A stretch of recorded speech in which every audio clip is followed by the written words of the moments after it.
오늘은 평이하면서도 대단히 중요한 주제입니다.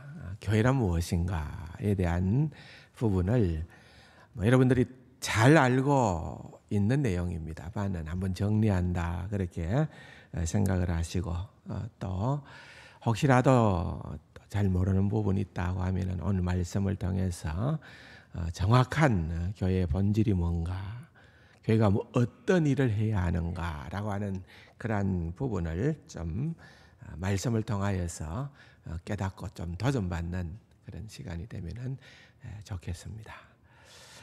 교회에 대해서 생각을 할 때에 먼저 약간은 부정적이고 소극적으로 그런 교회가 아닌 것을 우리가 착각해서 교회라고 비중을 두는 것이 뭐가 있겠는가 하는 것을 잠시 말씀을 드려보겠습니다. 첫 번째로는 교회는 건물이 아닙니다. 이해가 되실는지 모르겠습니다. 한번 따라합시다. 교회는 건물이 아니다. 예, 건물이 아니에요. 물론 건물이 필요 없다는 것은 아닙니다. 적당한 그런 건물이 필요하고 또 좋으면 좋은 대로 또 역할을 하는 것도 있겠지요. 우리 창원에도 어떤 교회는 가보면은 교회 안에 또 체육관 시설이 잘 되어져 있어서 청소년들이 와서 또 야간에는 운동도 하고 그렇게 하는 그런 교회들도 있습니다. 부러운 일이죠. 좋은 시설을 가지고 있다라고 하는 것도 상당히 부러워할 만한 일 가운데 하나이기도 합니다. 어느 정도 시설이 좀 괜찮으면은 아무래도 교육을 더 잘할 수 있다 이렇게 생각을 하고 또 관심을 가지는 그런 것들도 없잖아 있습니다. 위치도 좋아야 됩니다. 그러면은 또 지나가다가도 잘 오게 되는 찾는 그런 것도 있습니다.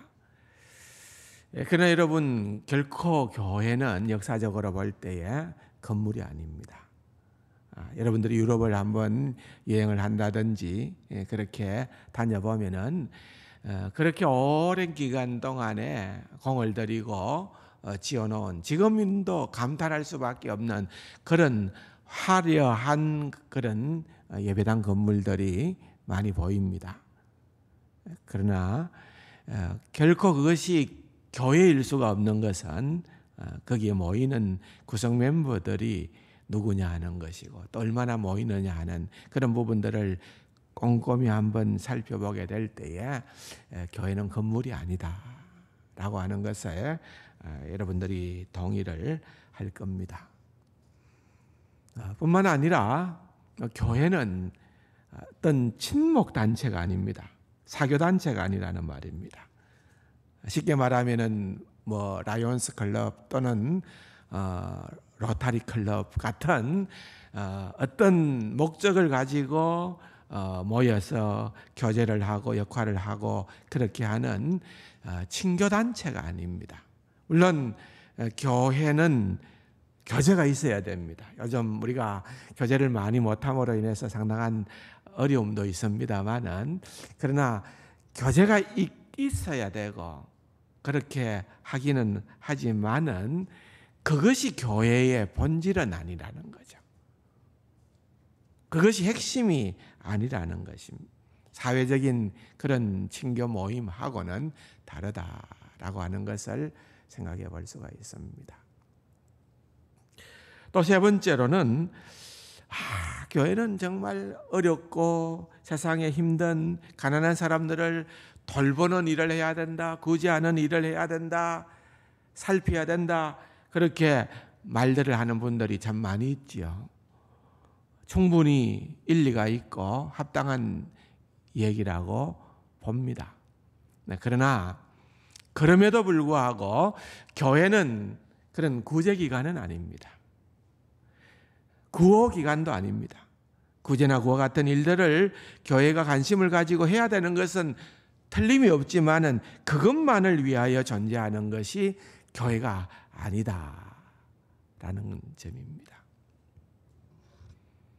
또 이제 요즘과 같은 이런 자본주의 경제 논리가 지배하는 이러한 사회에 있어서 특별히 우리가 관심을 가지고 조심을 해야 되는 것 가운데 하나는 교회를 어떤 기업체에다가 비유를 하는 경향들이 있습니다. 그래서 많이 모이면은 그건 정말 큰 회사처럼 숫자만 많으면은 뭐 10,000명, 20,000명 또는 뭐 10만 명 또 더 이상 모이는 그런 교회면은 좋은 교회고 참 멋있는 교회고 괜찮은 교회고, 또 얼마 모이지 않는 뭐 10명 내지는 더 적을 수도 있고 조금 더 많을 수도 있고 뭐 몇십 명이 모일 수도 있고, 또 하여튼 작은 교회들은 그냥 구멍가게다, 시장에 있는 상점, 골목에 있는 그런 어떤 상점과 같은 그런 교회다라고 그렇게 그 모이는 것들을 통하여서 교회를 구분하고 평가하고 그렇게 진단하는 그것도 대단히 잘못된 일이다 하는 것을 먼저 생각을 해봐야 되는 겁니다. 오늘 말하고자 하는 핵심은 거기에 있는 것이 아니고, 그러면 교회란 무엇인가, 교회 본질에 대한 부분을 좀 더 깊이 있게 나누기 위하여서 한번 넘어가도록 하겠습니다. 여러분, 우리에게 친숙한 이 에베소서는 그 전체가 교회론을 다루고 있습니다. 그렇기 때문에 에베소서를 읽어보면은 교회가 무엇인가에 대해서 굉장히 잘 설명을 해주고 있습니다. 일단은 교회는 우리가 건물이 아니다라는 그러한 대전제를 생각을 했습니다만은, 반면에 한번 따라해 볼까요? 교회는 사람입니다. 네, 이까지도 아마 여러분들이 큰 무리 없이 동의를 잘 할 것 같습니다. 교회는 뭐라고요? 사람이다. 그렇잖아요. 사람이 중요한 거예요. 사람이 귀하고 사람이 정말 우리 눈에 들어와야 됩니다. 건물이 들어오는 것이 아니라 사람입니다. 그러나 아무리 사람의 모임이 중요하다고 하고 또 교회가 사람의 모임이라 하더라도, 우리가 흔히 볼 수 있는 어떤 직장인들 간의 모임, 동창회 모임, 뭐 또는 어떤 출신들 간의 모임, 뭐 이런 것처럼 교회가 하나의 뭐 동아리 형태나 그런 식의 모임은 아니라는 것은 우리가 잘 알고 있지 않습니까? 그러면은 앞에다가 하나 중요한 것을 넣어야 되는 거죠. 사람들의 모임이기는 하지만은, 한번 따라합시다. 교회는 예수님의 사람들의 모임입니다. 그렇죠. 뭐가 들어가야 됩니까? 우리 모두는 예수님의 사람들이라는 거예요. 예수님과 상관 있는 자들이라는 거예요. 사실 따지고 보면은 뭐 특별한 가족들 외에는 우리가 예수님을 빼놓고는 공통분모가 없어요. 그렇지 않습니까? 네. 예수님 때문에 모인 겁니다.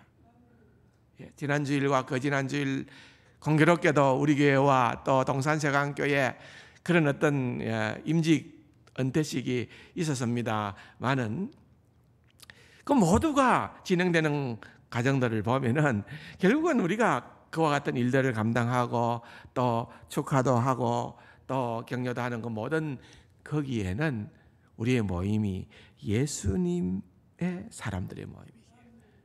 예수님의 사람들이다. 이 부분은 굉장히 중요합니다. 여러분, 교회를 우리가 예수님의 사람들이라고 할 때에 우리는 바로 교회가 예수님을 우리의 인생에, 우리의 삶에, 우리의 영원한 운명에 왕으로, 주인으로, 구세주로 그분을 모신 자들이라는 의미입니다. 그러므로 예수님이 우리의 인생의 주변에 있는 것이 아닙니다. 가장자리에 있는 것이 아니라는 거예요. 정말 예수 그리스도의 사람이라면, 우리가 정말 교회의 진정한 구성원이라고 하면은 가장자리나 좀 인근에 있는 그 예수님이 아니라 그분이 우리의 어디에 와야 됩니까? 중심에 와야 된다는 거예요. 그분이 우리의 가장 중요한 자리에 있어야 된다는 겁니다. 그게 바로 교회라는 겁니다.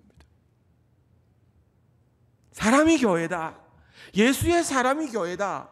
라고 할 때에 여러분, 과연 나는 교회 다음의 구성원인가?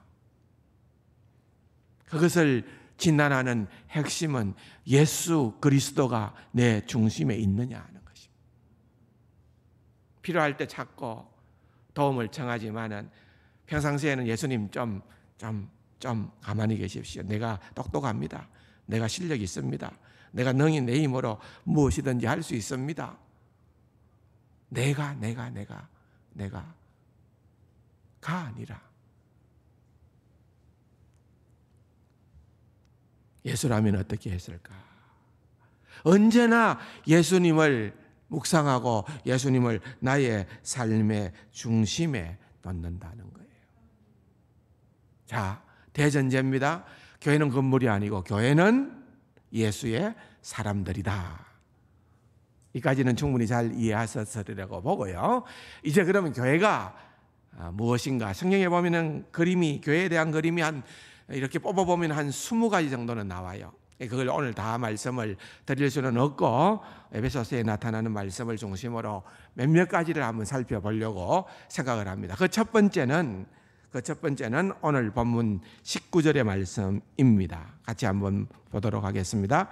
그러므로 이제부터 너희는 외인도 아니요 나그네도 아니요 오직 성도들과 동일한 시민이요 하나님의 권속이라. 여러분, 우리가 하나님의 뭐라 그래요? 권속이다. 권속. 권속이라는 말이 무슨 말일까요? 권속이라는 말은 오래된 말입니다만 이 권속이라는 말은 가족이라는 말입니다. 가족. 그러니까 우리가 하나님의 가족이다. 하나님이 어떤 가족이냐? 하나님을 무엇이라고 부르는 가족이다? 하나님을 뭐라고 불러요?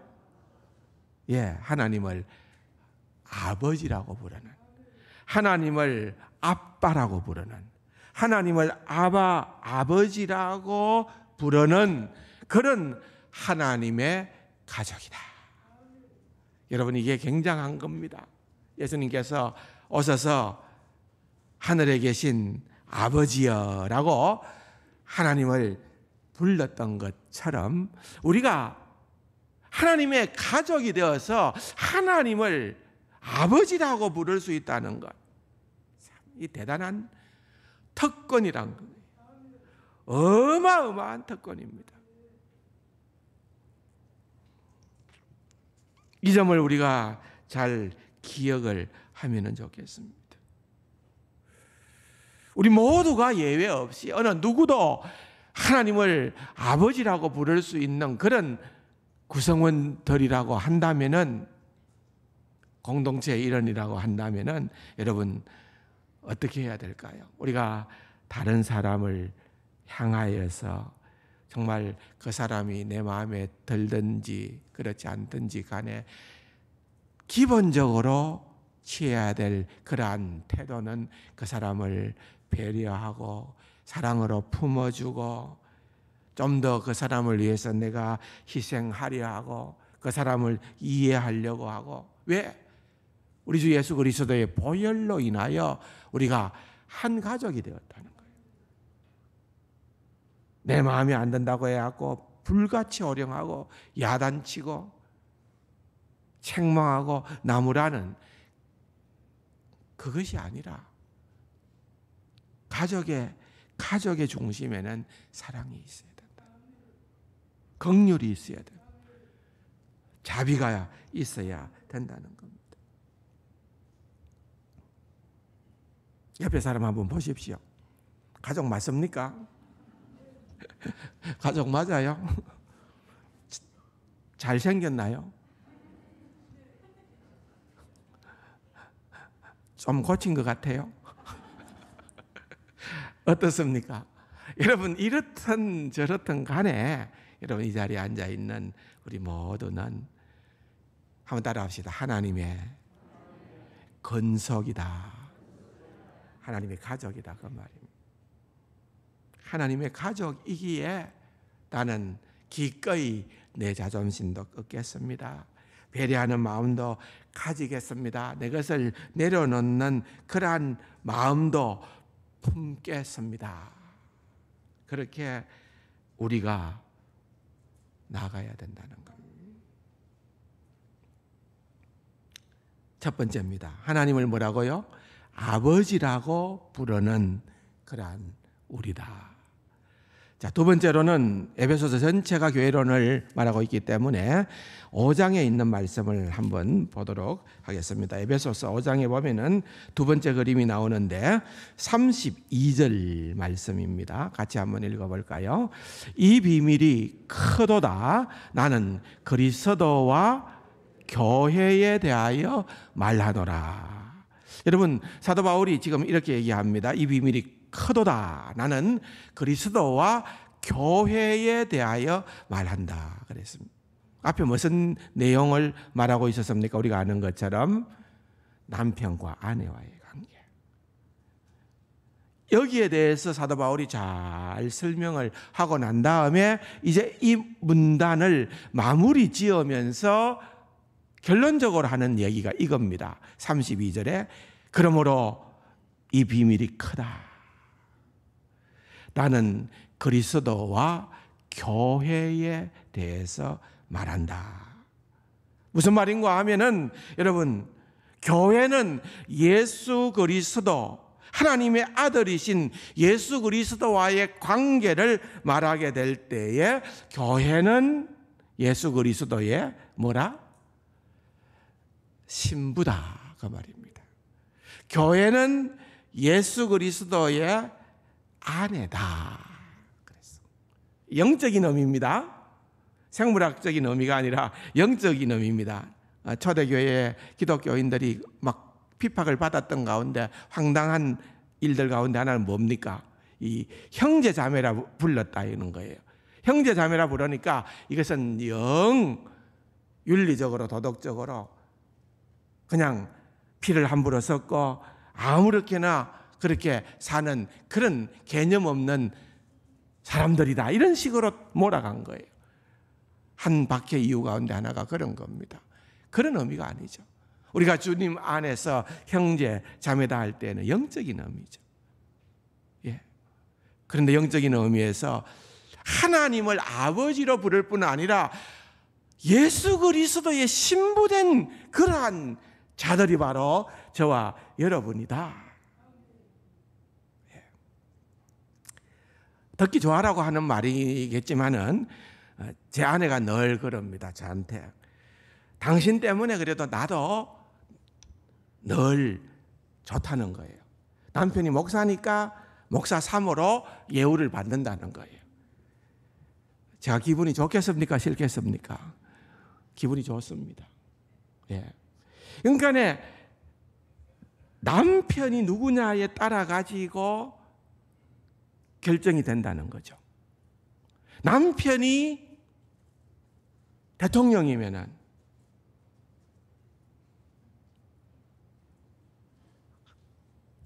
아내 되는 사람은 대통령의 힘보다도 더 큰 뭐 그런 게 있더라고요. 잘은 모르지만은. 네, 군에 있어 보면은요, 계급이 깡패라고 남편이 장군이면은 같이 올라가요. 같이 올라가요.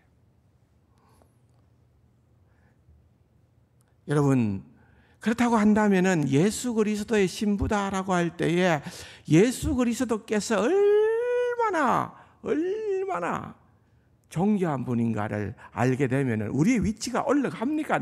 낮아집니까? 올라가죠. 여러분들이 예수 그리스도를 그냥 낮추고 아무것도 아닌 것처럼 그렇게 한다면은 우리의 존재 자체도 그런 존재가 될 수밖에 없는 거예요. 그런데 여러분, 성경에 보면 예수 그리스도는 정말 모든 찬송과 경배와 영광을 받기에 합당하시도다. 그 예수 그리스도가 그렇게 높아지니까 여러분, 성부 하나님만큼 높임을 받는 예수 그리스도 아닙니까? 성경에 보면은 삼위 하나님보다 더 높임을 받는 존재가 없고, 그렇다고 하면은 그 다음으로 높임을 받을 수밖에 없는 것은 예수 그리스도의 신부로 부름받은 그러한 영적인 신부인 저와 여러분들이 그렇게 존귀함을 받게 되는 특권을 누리게 된다는 것입니다. 따라서 저와 여러분은 결단코 보통 존재가 아닙니다. 예. 여러분, 예수 그리스도의 신부인데 나 아무것도 아니다. 나 돈도 없고 뭐도 없고 건강도 없고 실력도 없고 힘도 없고, 그게 아니라는 거예요. 그게 아니라 우리 예수 그리스도 때문에 저와 여러분들은 그야말로 소위 말하면은 오늘날의 용어로 하자면은 대박 맞은 자들이, 로또 맞은 자들이라는 거예요. 그렇지 않을까요, 여러분? 신데렐라 신드롬이라는 말이 있잖아요. 결국은 그건 뭐예요? 신데렐라가 평범한 여인이 어느 날 백마탄 왕자를 만나게 돼서 그의 신분이 완전히 달라졌다는 거 아닙니까? 여러분, 우리가 바로 그런 처지입니다. 우리가 영원히 제 가운데에서 멸망받을, 마귀로부터 그야말로 철두철미 종노릇하고 더러운 죄의 욕망에 따라서 살 수밖에 없는 그런 처량한 신세에 놓여 있었던 저와 여러분들이 우리 주 예수 그리스도께서 무한하신 은혜와 사랑으로 우리를 살리시고 구원해 주셨기 때문에 여러분, 우리가 그리스도의 신부로 우리의 신분이 바뀌었다는 거예요. 이게 얼마나 큰 은혜인가. 우리가 누려야 할 그러한 특권들이 정말 얼마나 크고 놀라운가 뿐만 아니라, 여러분, 우리가 신부답게, 세상에서도 그렇잖아요. 신부는 신부답게 살아야 되잖아요. 정조를 지켜야 되잖아요. 우리 주 예수 그리스도를 우리의 남편으로 모시고 살아갈 때에 여러분, 우리도 영적인 순결을, 거룩함을, 구별됨을 지키며 살아가는 것은 너무나도 당연한 우리의 책임이다. 그렇게 우리가 생각을 해야만 되는 것입니다. 자, 하나님을 아빠로, 두 번째로 예수 그리스도를 남편으로, 당연히 이제 세 번째로 성령님에 대한 얘기가 나와야 되겠죠. 여러분, 오늘 본문으로 다시 돌아가서 보겠습니다. 오늘 본문의 21절과 22절입니다.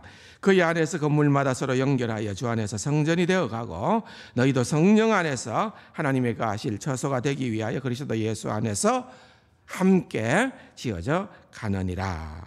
자, 성령님과의 관계에서, 성령 하나님과의 관계에서 우리는 어떤 관계인가? 오늘 본문에 보면은 우리를 성령님이 거하시는 처소다 그랬습니다. 성령님이 거하시는 처소는 뭡니까? 집입니다. 성령님이 거하시는 처소다. 여러분, 이게 누가 그 집에 있느냐에 따라 가지고 신물이 달라지는 거 아닙니까, 여러분? 예? 어려운 질문은 아니지만은 한번 대답해 보실래요? 우리나라 대통령이 거하는 처소는 뭐라고 부릅니까? 청와대라 그럽니다. 가보셨습니까? 저도 못 가봤습니다.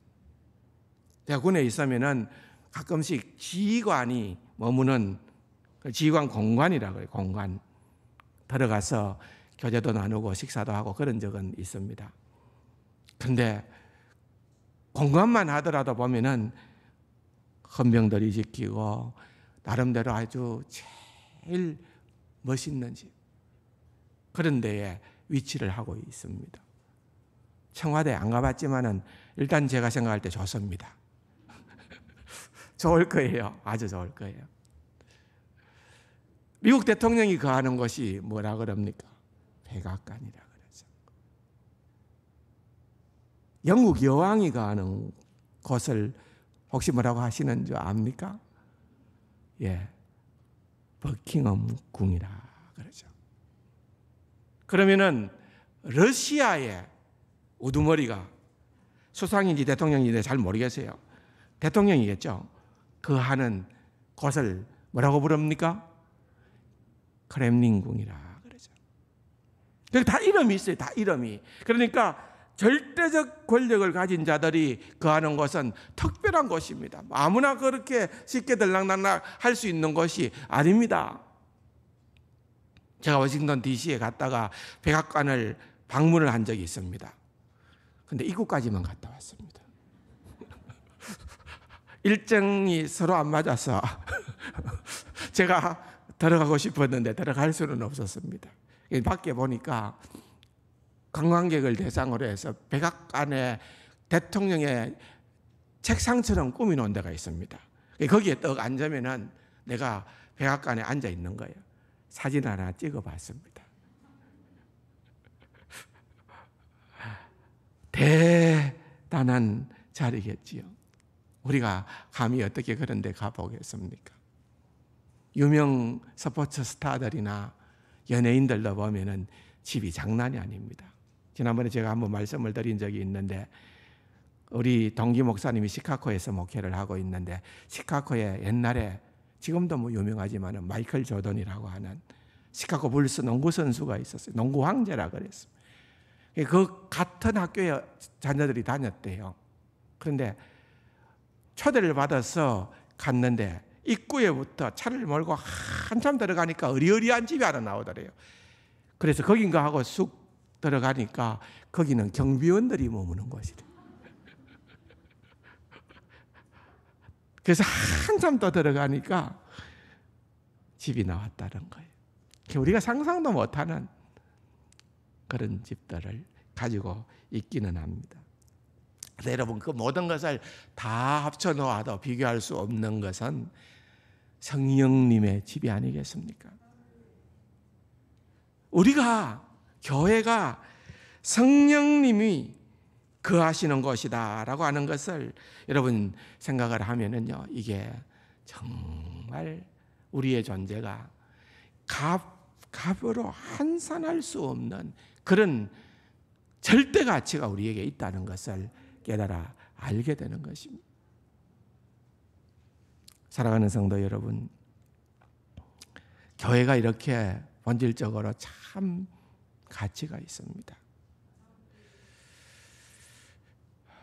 조금만 더 말씀을 드릴게요. 군사적인 용어로 두 가지만 설명을 더 드리겠습니다. 근데 교회를 그리는 또 다른 그림이 있는데 한번 따라할게요. 교회는 하나님의 군대다. 이해하십니까? 지금 우리가 새벽에 이제 큐티 새벽에 말씀 묵상의 본문이 지금 계시록을 하고 있습니다. 계시록을 보면서 영적인 전쟁에 대한 부분들이 전반을 이루고 있는 것을 보게 되어지는데요. 이러한 오늘 이 종말에 말세를 살아가는 저와 여러분들에게 있어서는 항상 우리가 염두에 둬야 되는 것은 이 영적인 전투예요. 영적인 전투. 그래서 교회는 이러한 영적인 전투에 하나님의 군대다라는 거예요. 하나님의 군대다. 그래서 오늘 여러분 에베소서 6장을 본문의 말씀 11절에 보면은 이렇게 나옵니다. 마귀의 관계를 능히 대적하기 위하여 하나님의 전신갑주를 입어라. 우리의 씨름은 혈과 육을 상대하는 것이 아니요 통치자들과 군사들과 이 어둠의 세상 주관자들과 하늘에 있는 악의 영들을 상대함이라. 그러므로 하나님의 전신갑주를 취해라.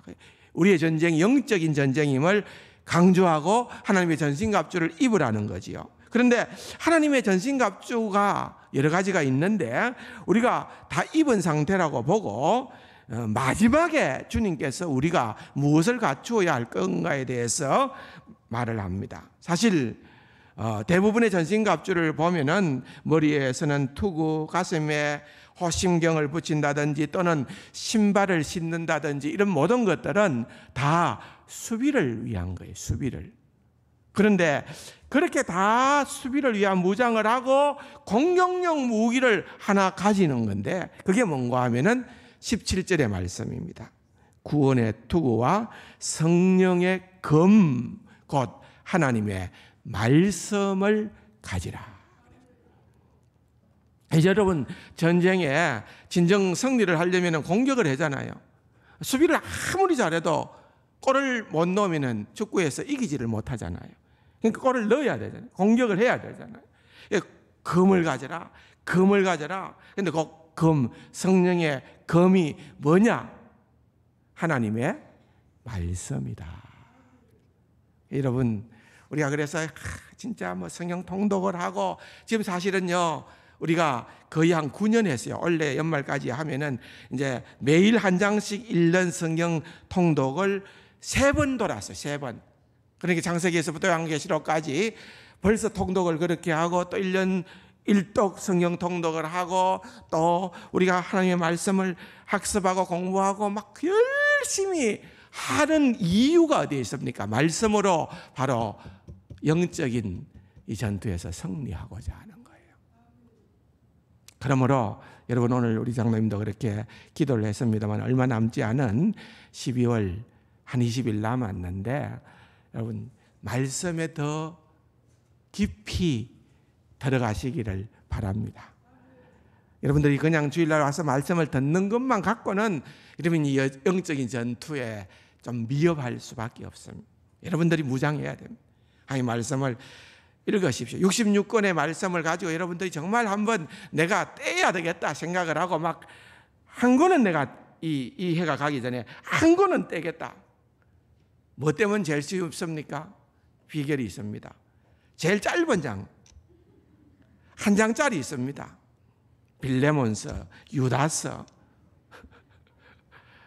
그래도 괜찮아요. 그래도 안 하는 것보다 좋다 이거죠.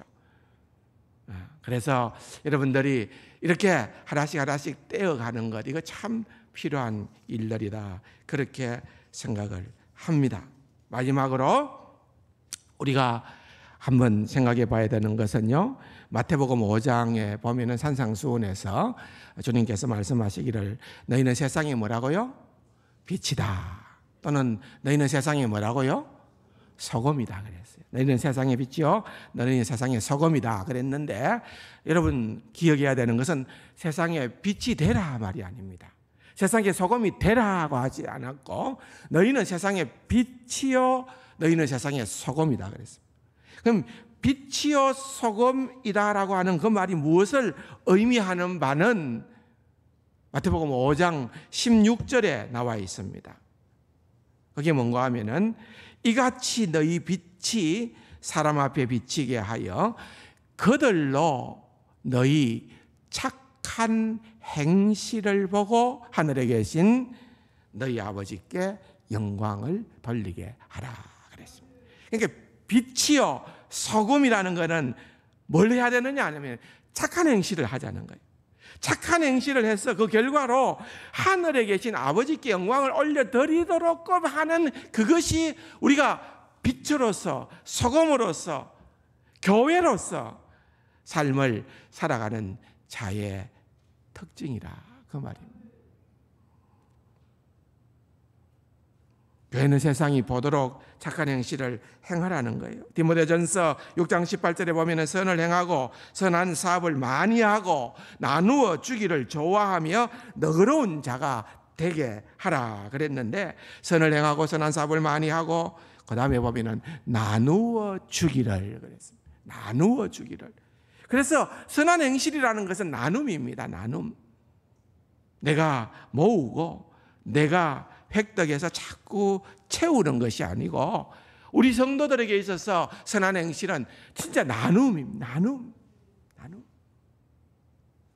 우리가 왜 분리개척을 합니까? 우리 교회도 지금 자꾸 모아가야 되는데, 여러분 이 나눔이 진짜 하나님이 기뻐하시는 일이라고 확신하기 때문에 나누자는 거예요.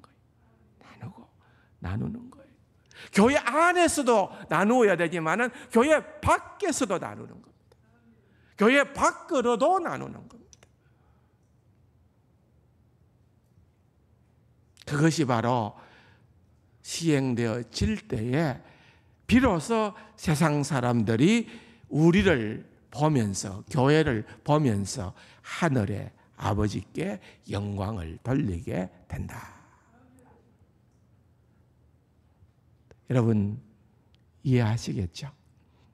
이 하나님의 말씀을 꼭 기억하면서 정말 이렇게 살아가는 멋진 성도, 멋진 우리 세강교회 성도들이 다 될 수 있기를 주님의 이름으로 축원합니다. 좋으신 아버지 하나님, 오늘 주신 본문을 통해서 교회의 본질을 우리가 살펴보았는데, 그렇게 살아가는 귀하고 복된 우리 세강 가족들 다 되게 하여 주옵소서. 예수님의 이름으로 감사기도 드립니다. 아멘.